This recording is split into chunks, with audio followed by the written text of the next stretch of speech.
बेटा last time जो lecture आपने व्यू किया होगा, सर क्लास में दिया होगा, that was about the limiting reactant. Today our next topic is about the yield. Yield हम पैदावार को कहते हैं generally amount of the product of a chemical reaction, that is all called as the yield. Amount of product of a chemical reaction, this called as yield. और फिर ये yield दो तरह की होती है. First is called the theoretical yield and second is called as the actual yield. Suppose we take chemical reaction when the H2 react with the O2, we get the water. तो हम इस equation पर balance करेंगे. यहाँ पर क्या है, इसका 2 लिखेंगे, यहाँ पर 1 ऑलरेडी है, यहाँ पर 2 है.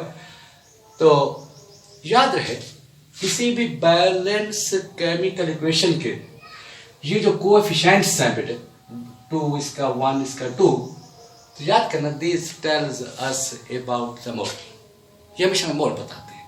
हम कह सकते हैं कि मैंने 2 mole of the hydrogen react with the 1 mole of the oxygen, we get 2 mole of water. Now अब इसको चेंज कर देते हैं अपना ग्राफ्स में. तो 2 mole of H2 will be equal to the 4 grams of the hydrogen and 1 mole of the oxygen will be equal to the 32 grams of the oxygen. 1 mole of water हम जानते हैं, पढ़ा हुआ है कि that is equal to 18 grams है. अगर 2 mole H2O होगा that will be equal to 36 grams. हम यहाँ ये कह सकते हैं कि व्हेन वी रिएक्ट या 4 gram of the hydrogen with the 32 gram of the oxygen, we should get the 36 gram of water. This is the amount of product. This is calculated by equation, या हम कह सकते हैं by theoretically, by theory. तो amount of product that is calculated theoretically या by equation, तो that is called as the theoretical yield. By equation कहते हैं यहाँ पे जो हम bye equation by balance chemical equation, तो that amount of product is known as the theoretical yield. Now आपने लेबोरेटरी में 4 ग्राम हाइड्रोजन दिया और उसको फिर आपने रिएक्ट करवाया 32 ग्राम ऑक्सीजन के साथ. तो हमारे पास जो प्रोडक्ट की अमाउंट है आनी चाहिए 36 grams, but at the end of chemical reaction हमारे पास जो यील्ड है वो 36 ग्राम कभी नहीं आएगी. That will always be less. हो सकता है आपके पास 34 ग्राम आया हो हमारे प्रोडक्ट की अमाउंट. अब ये 34 ग्राम लिखा है, ये हमने लिया है कि जब आपने प्रैक्टिकली या हम कह सकते हैं बाय एक्सपेरिमेंट जब इनको आपस में रिएक्ट करवाया. अब ये भी एक अमाउंट ऑफ प्रोडक्ट है, लेकिन कैसे लिए? बाय एक्सपेरिमेंट बेटे. बाय क्या बेटे? एक्सपेरिमेंट या बाय प्रैक्टिकल. तो हम कह सकते हैं कि the amount of product that we calculate experimentally या प्रैक्टिकली, तो that amount of product is called as the actual yield.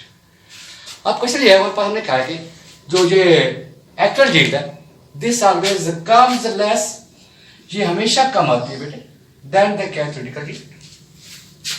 Due to क्या? इन एक्सपीरियंस वर्कर लैब में जो दोस्त काम कर रहा है ज्यादा एक्सपीरियंस नहीं है, उसके स्किल ज्यादा नहीं है, ठीक है, तो लिहाजा काम करते हुए उसे क्या है कि उसकी यील्ड कम आएगी.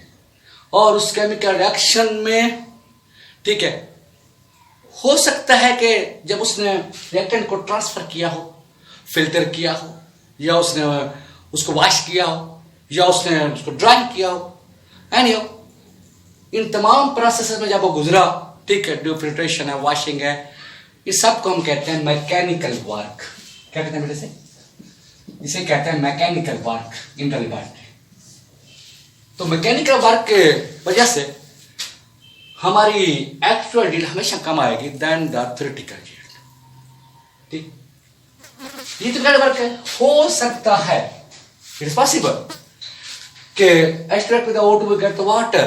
इट इज पॉसिबल कि साथ वाटर की बजाय सपोज के साथ थोड़ी सी मिकदार कोई और प्रोडक्ट बन रहा है. सपोज हम कहते हैं H2O2 बन रहा है, पेरोक्साइड साथ ये मिकदार बन रही है.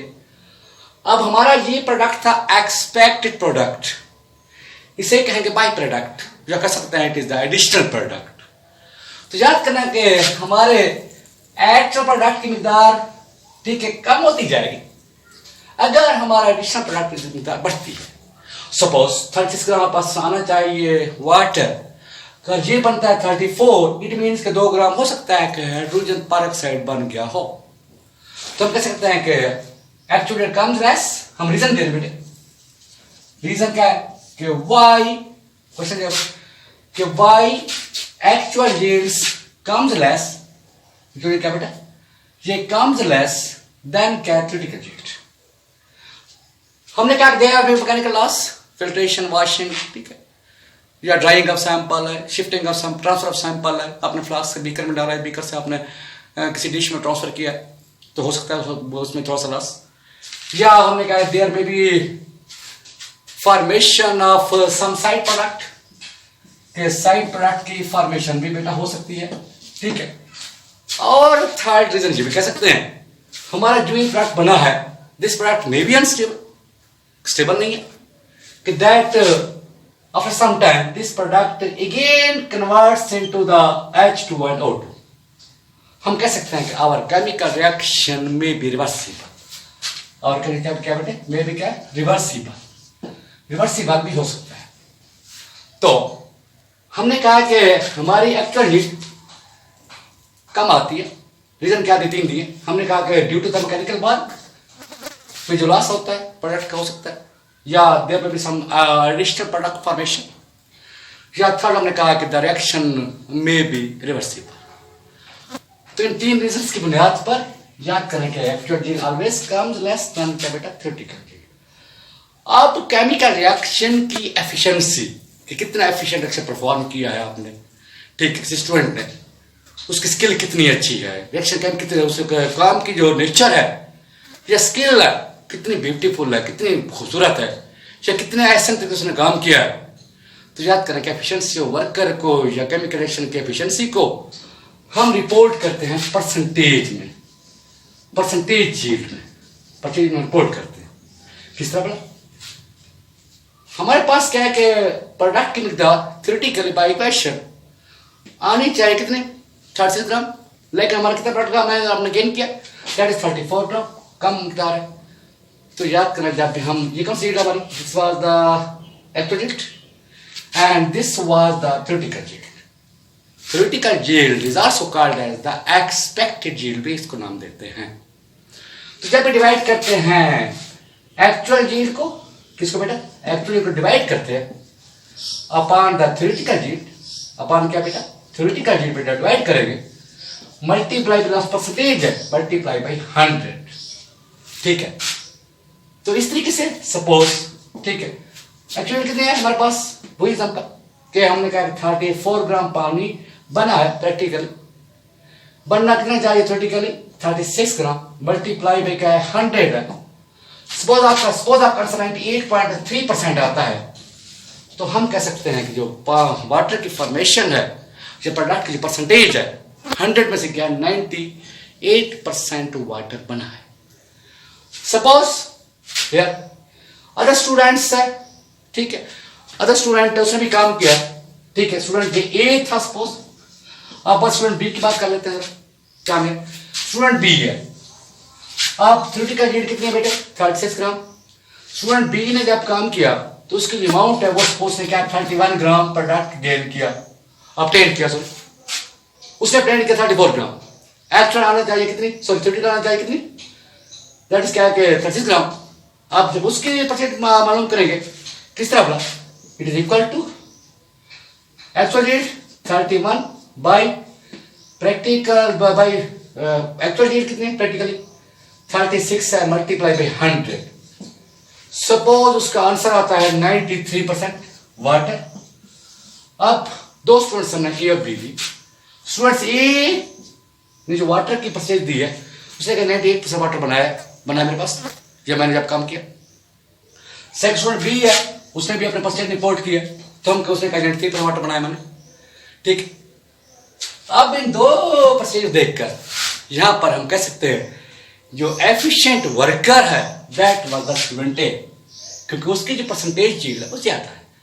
तो हम कह सकते हैं कि the percentage yield it tells us about the efficiency of chemical reaction या अबाउट द टैलेंट या skill of a worker that is working in the laboratory. तो इस तरीके से क्या है कि we can determine the percentage and we report our result grams की बजाय, then we report our result in the form of the percentage. इसमें बेटा पेज नंबर 22 है टेक्स्ट बुक का, उसमें एग्जाम्पल है, उसमें क्या बेटा एग्जाम्पल 22 पेज पे एग्जाम्पल 14 नंबर क्या बेटा 14 ये आपको देख लेंगे, जिसमें कि one the limestone is roasted, text book का पेज बेटे रोस्टेड। तो ये इस एग्जाम्पल को आप देख लेंगे, तो इसका के मुताबिक हम इसको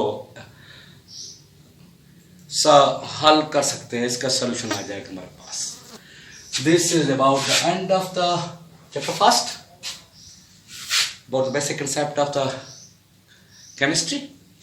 इसके बाद जो नेक्स्ट बनेगा हमारा जो है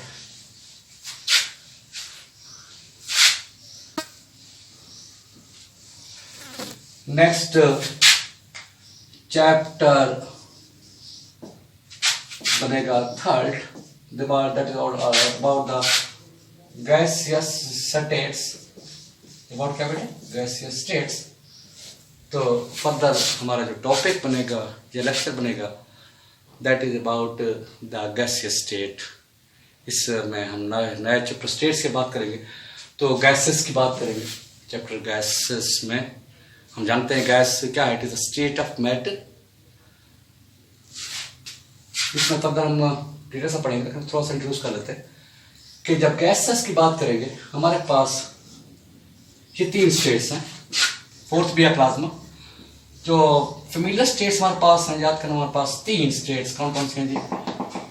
एक हम कहते हैं सॉलिड है बेटा, दूसरी कौन सी है लिक्विड है, और थर्ड है गैसेस। तो सॉलिड स्टेट में पार्टिकल्स इंतहाई करीब होते हैं और लिक्विड में थोड़ा क्लोज होते हैं, और गैसियस स्टेट में याद करना पार्टिकल फार अपार्ट होते हैं, that's called the gaseous state. That will be our next lecture of the chapter 3rd। Okay, like this.